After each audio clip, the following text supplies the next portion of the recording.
Here's Alex O'Connor to try to explain to Trent Horn why it's God's fault that he hasn't convinced atheists that he exists. Do you think it's possible that the reason I believe in God, even though, well, you would say it's highly probable God does not exist, would be your view?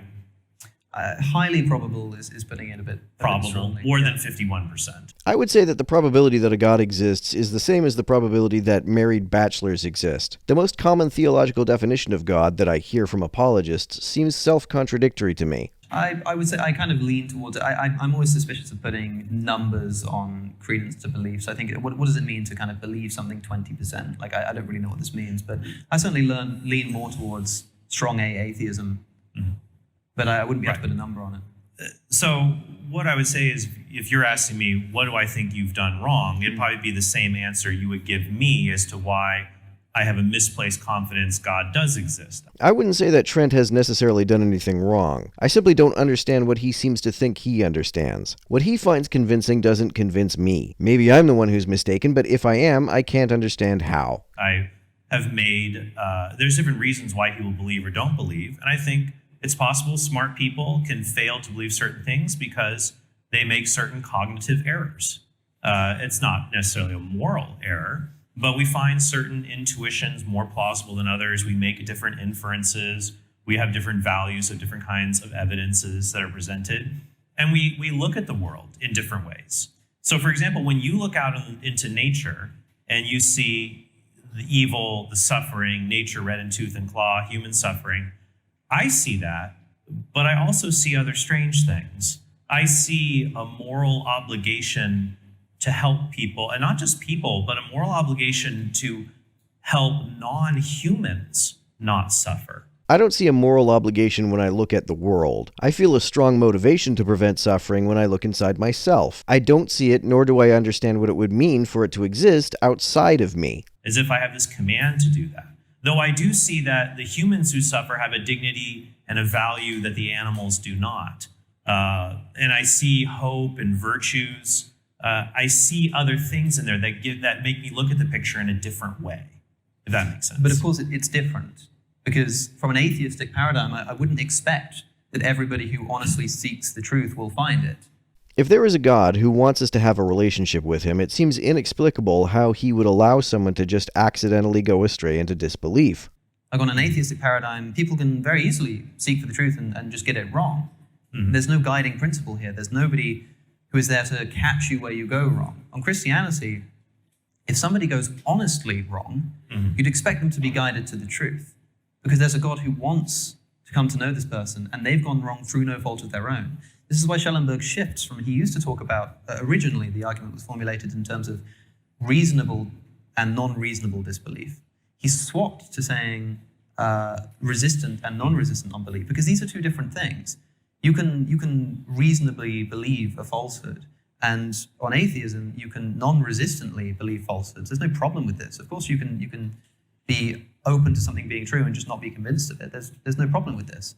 But if you believe that there's somebody overseeing this who will look at people who are honestly seeking and they go wrong and just somehow allows them to go wrong, because it would be so easy to fix. Many apologists seem to believe that nobody who claims they don't believe in God is mistakenly going wrong. Rather, they believe that they are all suppressing the truth in unrighteousness. They deny the premise that anyone can accidentally end up believing that God does not exist. You know, most people who come to Christianity do not do so because they've read a syllogism in a book somewhere. If you ask a friend who's a Christian what their conversion story is, if they weren't a Christian all their life, it's incredibly rare that you find somebody saying that they read a particular argument and they just suddenly drop to their knees. Yeah, it's almost like apologetics is pointless. Rather, it's usually something more experiential. Maybe the arguments that they're reading inform something that they've experienced, or maybe they have an experience that is informed by things that they've read, sure, but it's the experience, it's that feeling that actually causes somebody to convert. So for somebody who's non-resistantly non-believing, all it would take is a sign. All it would take is an experience that this person can interpret as a religious experience. And that's all I'm looking for here. And so in other words, you say, well, I'm saying to you, isn't there a problem that people non-resistantly don't believe in Christianity? And you're saying, well, it's the same as me non-resistantly not believing in atheism. Right. Two things. Because you Firstly, believe there's no God of atheism that could set me straight, but there is a God in Christianity that could set people straight. not only that, but there's another asymmetry, which is that I'm an atheist, you're a Christian. Mm. I want to be a Christian. You don't want to be an atheist, presumably.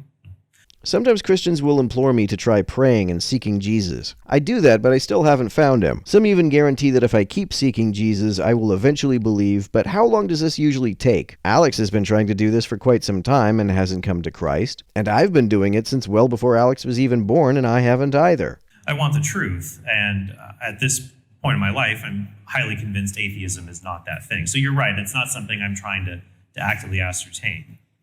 But I think then, so the argument that you're running in, this divine hiddenness argument, why would God allow people to remain in error about his non-existence? Wouldn't we think that God would intervene?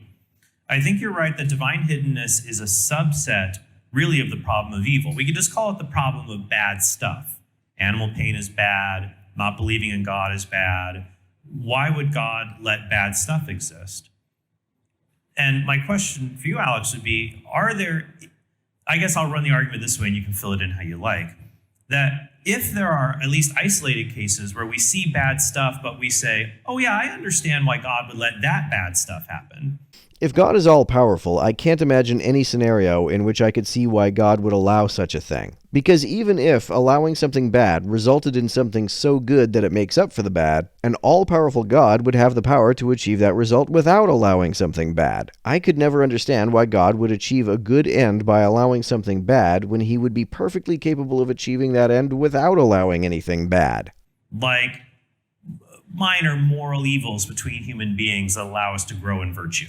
Does this all-powerful God not have the power to have us grow in virtue without allowing any evil? And why do we have to grow in virtue in the first place? Why didn't he create us to be perfectly virtuous from birth?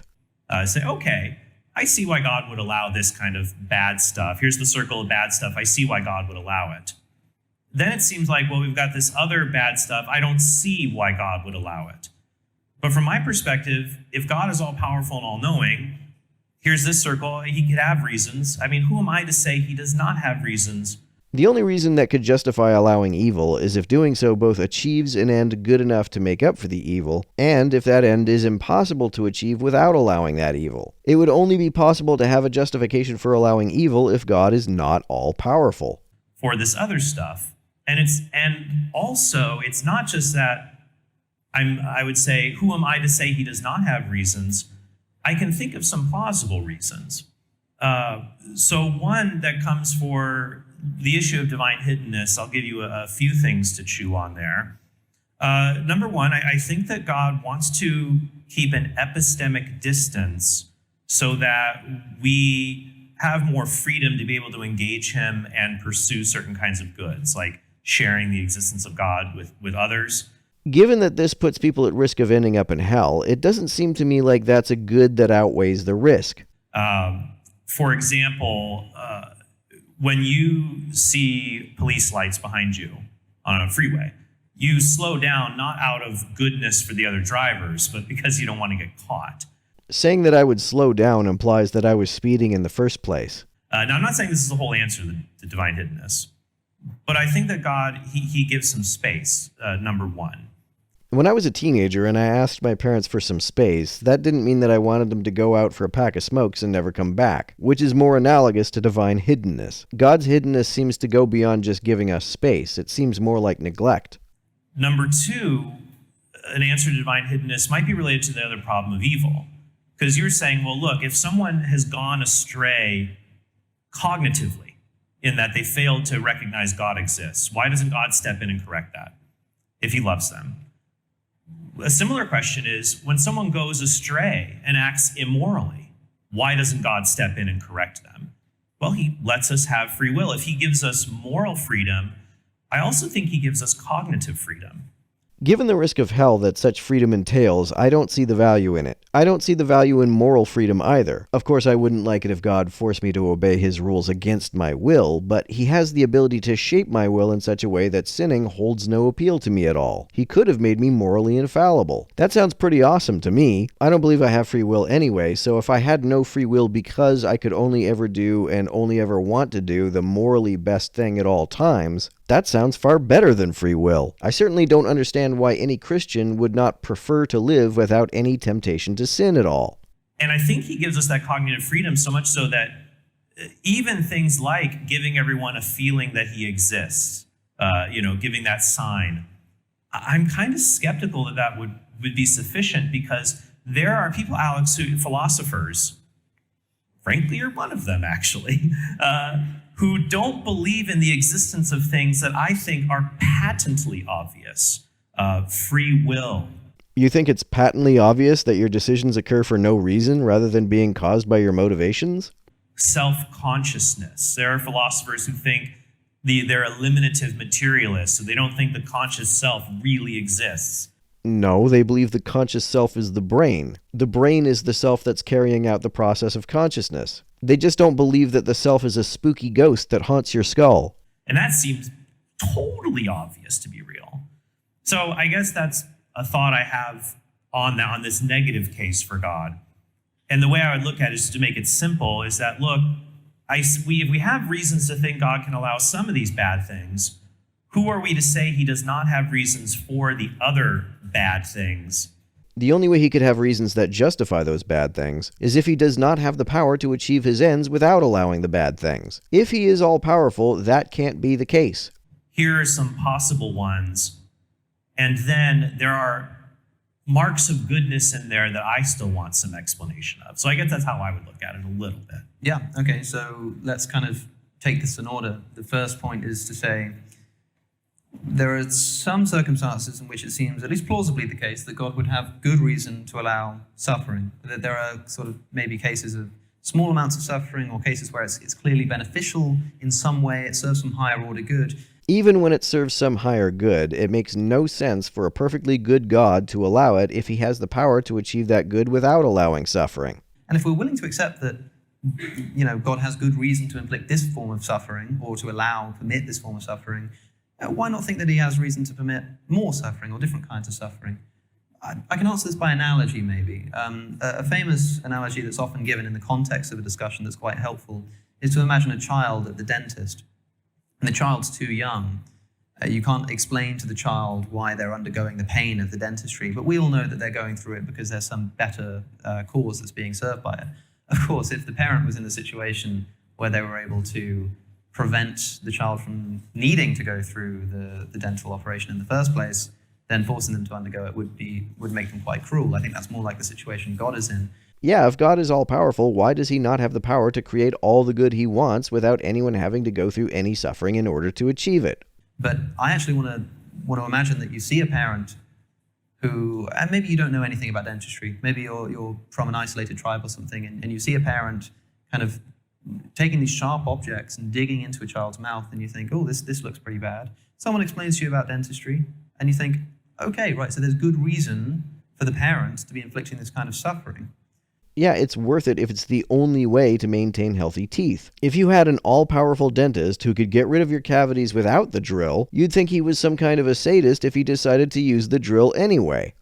Now, if we consider the kinds of suffering that we see across the natural world, we're not just talking about these kinds of cases of obvious benefit or menial suffering. We're talking about deep, intense, unimaginable suffering. Well, even the menial suffering that serves ends that more than make up for it is hard to justify given that there is a being capable of achieving those ends without the suffering.